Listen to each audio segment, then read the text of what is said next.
that you did not make a wrong decision, comrades. Let's keep running. Let's keep doing everything possible to remove this guy, because remove him we must, or else we are slaves eternally. We continue to stand with our brothers that are in prison, our 5 brothers from Kasese who committed no crime whatsoever. We continue to demand for the unconditional release of our brothers and sisters that were arrested and many of them abducted and are being kept in known and unknown prisons. Many of them are in Chitalia. We have Oliver Lutaya, we have Kalanzi, we have Machete, we have the Segujas, many of our brothers and sisters. We can't forget them. The regime thinks they can keep our brothers and sisters in prison and life will be normal again. No, it will not be normal. There's no reason why 3 months later, members of parliament like Honorable Segirinya and Honorable Sewanyana are still in prison. Museveni is trying to plant fear in us. I salute all of you gallant comrades that have not yielded to that fear. We are not going to fear Museveni, we are not going to fear you, because we are not your slaves. We are Ugandans. You can arrest us, you can beat us, you can pepper spray or tear gas us, you can even kill us, but you cannot kill all of us. No, you cannot. So spread the message.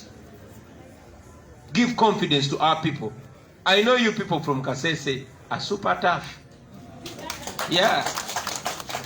Send our greetings to our beloved Honorable Winnie Kiza, my very good friend. Send our greetings to all the forces of change there, no matter which party they come from. Tell them we love them. Those who want to join us, we shall receive them with the warmest hugs. But even those that don't join us, but are belonging to other political parties that are also pushing into the same direction, removing the dictator, send them our salutations. Tell them we love them.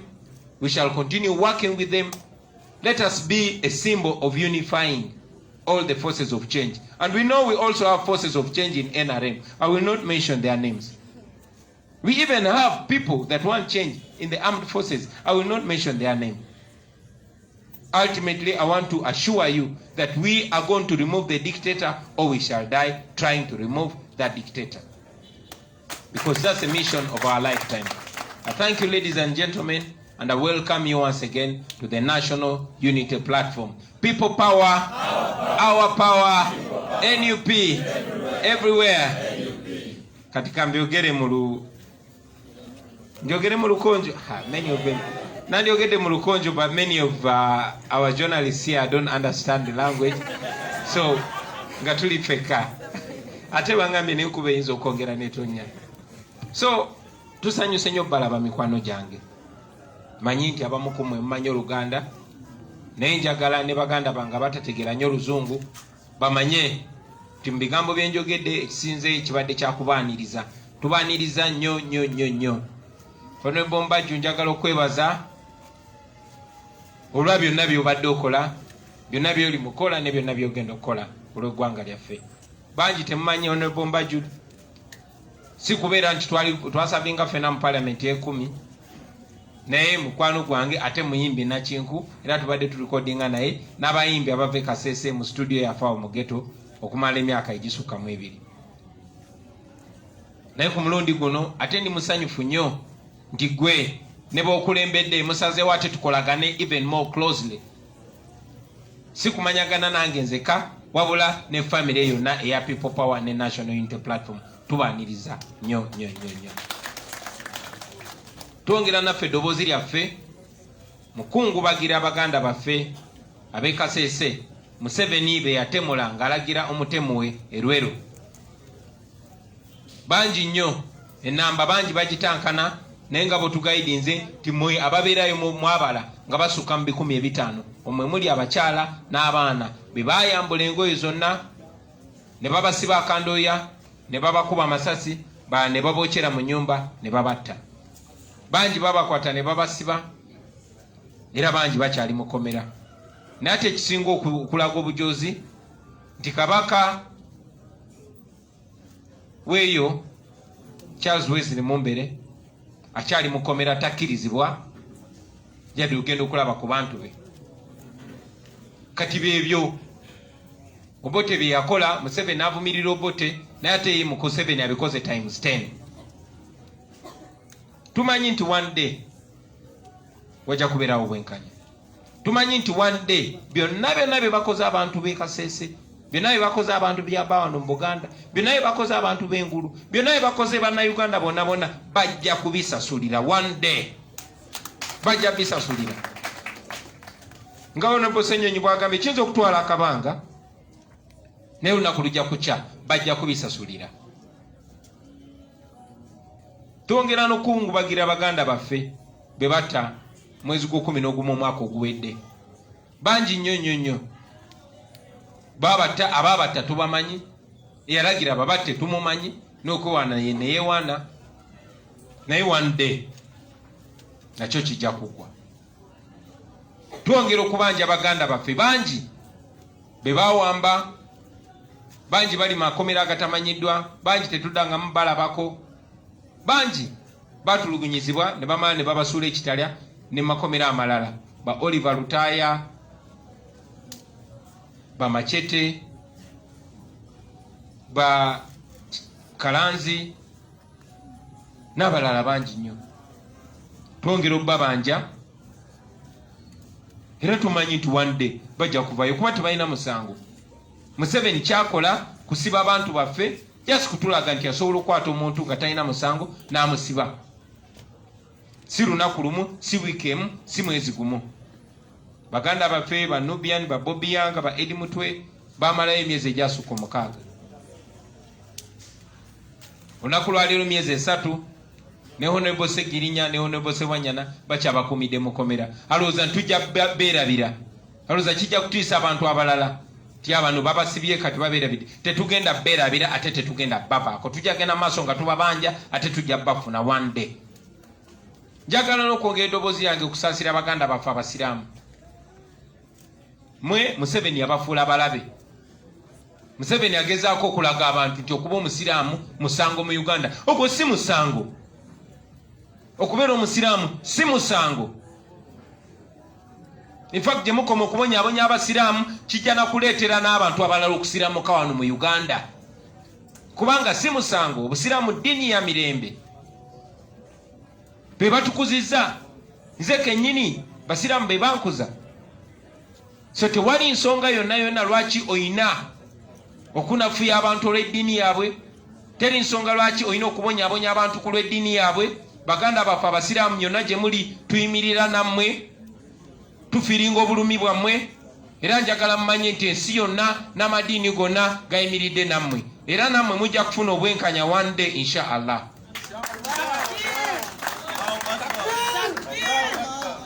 Njagala kumaliriza ng'omwera nziriŋŋana okubaaniriza abaganda baffe mwenna naddala abavudde mu NRM. Mwebale kulaba nti mbadde basibe naye nga temumanyi na kumanya timuli basibe.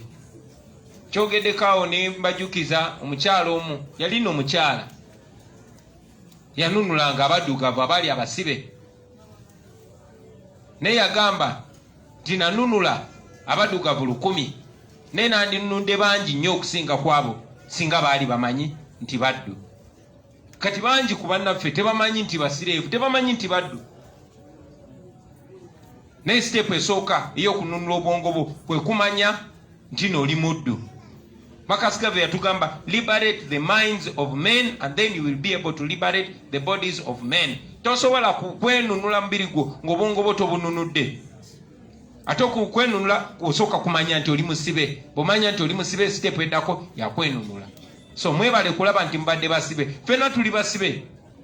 Aba NRM bokka be batamanyi nti basibe. Kubanga bwe batomanyi nti oli musibe ojja kuwaana oyo akusibye, ojja kuwaana oyo akunyigiriza, omuwolereze otuuke n'omufiiririra. Ne bw'omanya nti oli musibe, eyo step number 1. So tubaaniriza baganda baffe abavudde mu NRM, baganda baffe abavudde mu bibiina ebirala okuli ne FDC, tubaaniriza nammwe nnyo. Naye njagala nkisimbeko essira nti bino ebibiina ebirala byonna ebibaddeyo nga bivuganya Nakyemalira si balabe baffe, abo baganda baffe, abo bakomredi baffe. Newankubadde mu ranks z'ebibiina ebyo tubeera n'obukuubagano bw'endowooza nti tebutugasa. Ebiseera ebimu nga buva mu bawagizi n'ebiseera ebirala nga buva mu bakulembeze ab'ebyo ebibiina. Kyendowooza nti ekyo kyongera kusiba bantu. Ekimpa essanyu nti abantu betukulembera nga bwe tuze tukyogerako bo batusooka yodda mu maaso, bo tebali identified na kibiina kyabwe. Kuba bwe batemula owa FDC, bwe batemula owa DP, bwe batemula owa NUP, ffena tuli basibe. Naye bannayuganda bamanyi nti bo baagala kujjako Nakyemalira olw'eddembe n'okweyagala byokebidde mu Uganda. So njagala okkittaanya baganda bange nti gituwa essanyu okuba nti mutujoyininze, tugenda kukola even much closely together mu kwesigaŋŋana nga family. Naye njagala okubajjukiza nti ne gye muvudde si balabe baffe. Abo mu bibiina ebyo abaagala otwegatako tubaaniriza nnyo, mubagambe n'abalala bajje tukolere wamu. Naye te n'abo abatatujoyininze kasita basigala nga ba opposition, mwana watu nabo tubaagala era tuli beetegefu okukola nabo bwe baba nga bali honest nga Honorable Mbaju bwagambye, nga kyeboogera kyebategeeza era nga kyebategeeza kyeboogera. Tuli beetegefu okukolagana nabo kuba obuzibu bwaffe bwonna gye Nakyemalira. Newankubadde ekyennaku Nakyemalira ate amanyi n'okuyingira ne mu tiimu za opposition n'atukyankalanya n'atwawulayawula kubanga atya nnyo okulaba nga tukolera wamu. Njagala okubasaba mufube okukwana ab'ebibiina ebyenjawulo. Okwana obakolako omukwano so okwana kuli okwa Honorable Nyeko. Temunfuna bubi Honorable Nyeko yomu kuba naffe atanawasa, so ayagala omutuukako atuukirire nze kyaliwe. At that light moment on the side, comrades, njagala obbaaniriza okubasaba tukole kyonna kye tusobola. Tetumanyi buli kimu. Bw'oba olina amagezi goze nago, ebirowoozo byoze nabyo, please bring them on the table.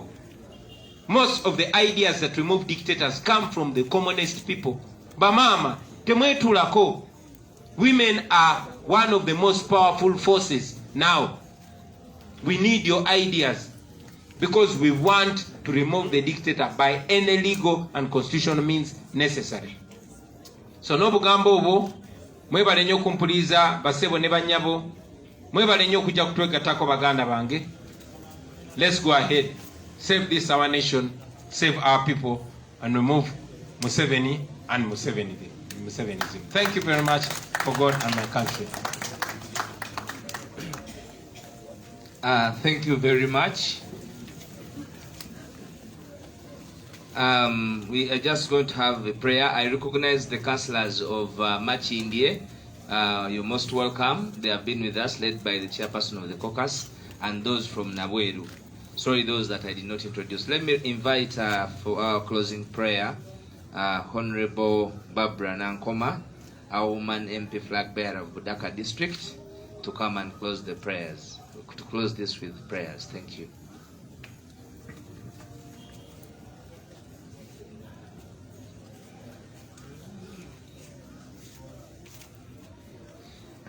People power. Our power. Our power. People power. NUP. Everywhere. Everywhere. NUP. All protocol observed. My name is Barbara Nankoma, Nze Babi we Budaka. I'm so humbled to be before you this afternoon. Welcome all of you. Okay, we are going to start with a closing prayer. Let us pray. Mighty Father, we give you the glory. We thank you for the gift of life. We thank you for the courage and confidence you've given us to fight for what belongs to us, Lord. We thank you that all wisdom comes from you. May you lead us, Lord, as we move to the end. You led David as he fought Goliath, Lord. May you see us through our struggles. In the mighty name of our Lord Jesus Christ, I pray and believe. Buli omu munzikirizaye, Mukama awewe ekitiibwa. Banange nsanyukira okubawona.